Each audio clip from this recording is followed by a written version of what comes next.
God, there's so much noise.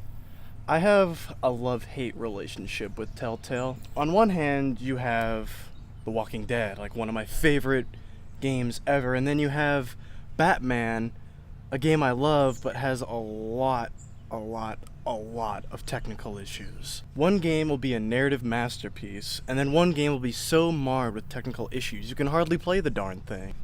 I'm someone who usually looks over technical issues when I like a game a lot, like The Walking Dead or Batman, but I think I'm kind of over that with Telltale. Instead of being known for publishing incredible narrative experiences, it feels like more these days they're more known for just technical mishaps. In the final episode of Batman, during the final encounter, I won't spoil Batman, the game crashed twice. And normally, I'd be like a game like Assassin's Creed or whatever, the game crashes, whatever, boot it back up, I'm right back where I started. But in a game like Batman, where you're in the middle of a QTE, and then the game crashes, it's like, sorry, I got a bug in my mouth, or something.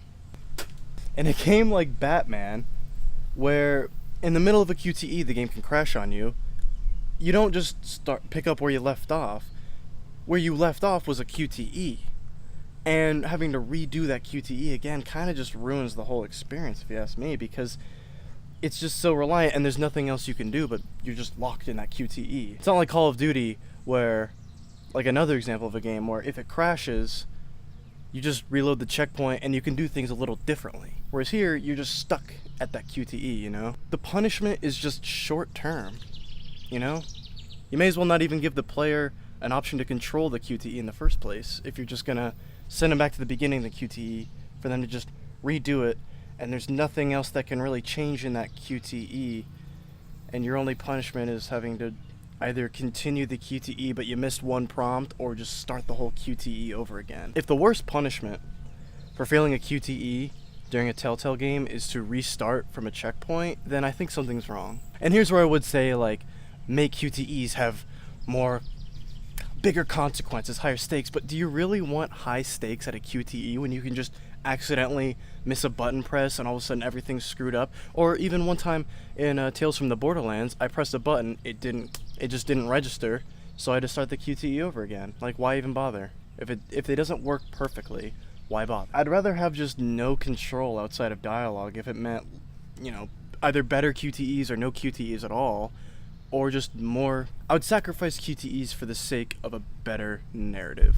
I honestly wouldn't mind just not touching my controller for a couple hours, except for option A, B, C, or D. Which brings me to another problem I have with Telltale as of late, and that's the illusion of choice. I mean, this is a problem that's always been apparent in Telltale games. It's this illusion of choice, that the game gives you 2 options, or even 4 options, and you choose one, but it matters a little bit, but not really. It's like the game itself, the narrative, despite it being a choose-your-own-adventure kind of style game, it's really like the whole story is like a pot, right? Like it's a whole, you just came out of pottery class and you have a pot. And really all the player is doing is adding the fine little details on the pot. The pot's already there. You're just kind of adding your own little flair to that already existing pot. It's a bad analogy. It makes sense to me. I think it's more apparent in Game of Thrones than any of their other games. I'm gonna spoil Game of Thrones, by the way. You could choose who lives or dies, but in the end, the narrative's already set on a set path. It's really just, do you want Duncan to save you, or Royland? Do you want to play as Asher at the end, or do you want to play as Roderick? Again, it's just a fine detail. There's always gonna be a traitor. There's always gonna be something or other, you know. What's the point of giving a player a decision if it doesn't drastically change the narrative? And like, maybe it'll be different in season 2, but I don't know. Where is it? You know, if they cared, then we might have already seen it by now, because since Game of Thrones, the first season of Game of Thrones has come out, we've seen season 1 of Batman. They've announced season 2 of Batman. They just did that. Tales from the Borderlands, it began before Game of Thrones, but it ended during Game of Thrones. They've started and finished Guardians of the Galaxy. Walking Dead Season 3. Do they forget, or just do they not care? Or do they just not have the license anymore? It's just a little transparency would be nice with Telltale. But back on the whole narrative... Jesus, what's going on? There's like a buzzsaw going on. No, it's okay. I'll wait for you. Sorry if there's background noise. On the topic of the illusion of choice, I was thinking about Walking Dead Season 3. Spoilers for Walking Dead Season 2. I was thinking about the ending of Walking Dead Season 2. How you have to choose what you do with Rebecca's baby. And, like, who lives and dies with, like, Kenny and Jane. I think Jane's her name. And then, to have Season 3 as a flash forward, like, 10 years, does your decision still have consequences then? And I was talking to a friend about it, and he played it, and he said...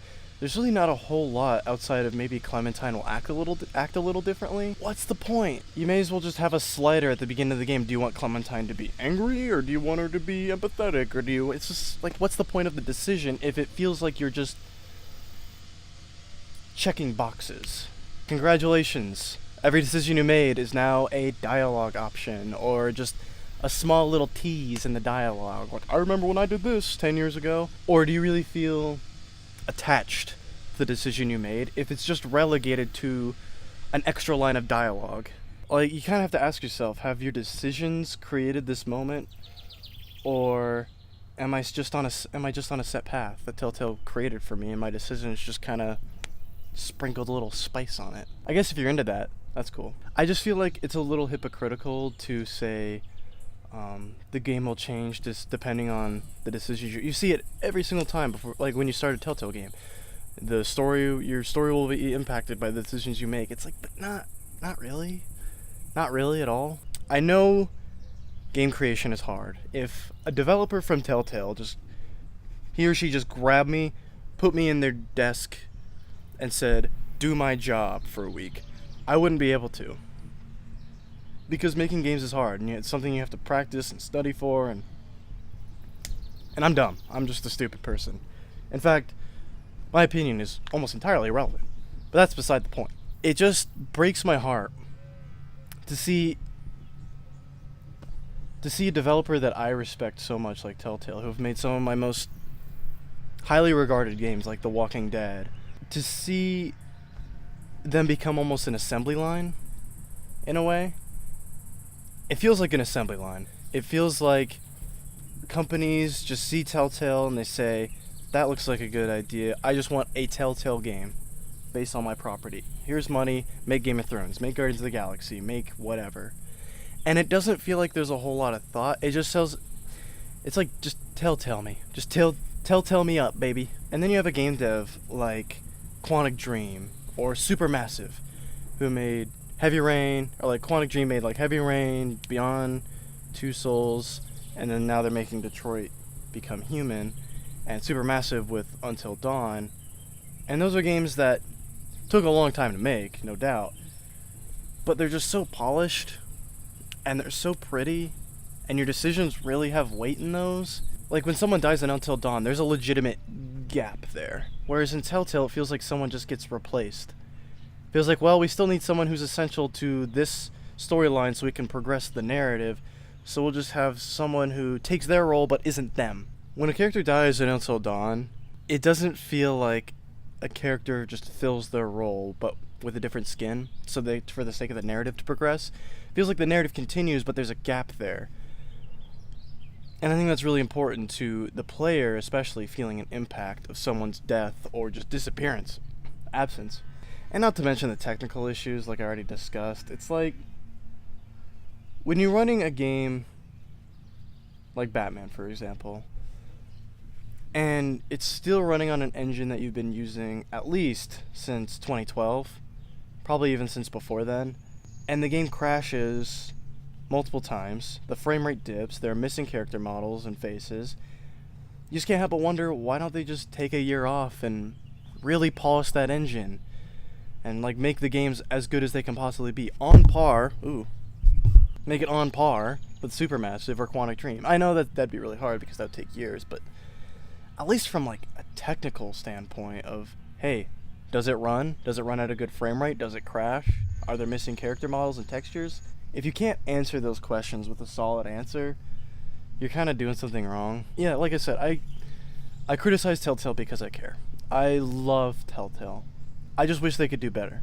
And I know they can do better, but seeing them announce 3 new games kind of just says to me that they don't really want to put the time and effort into upgrading their engine or polishing it. It just feels like everything's just going on the assembly line, same as usual. Telltale me up. Tell me up. Jeez, I can't say it.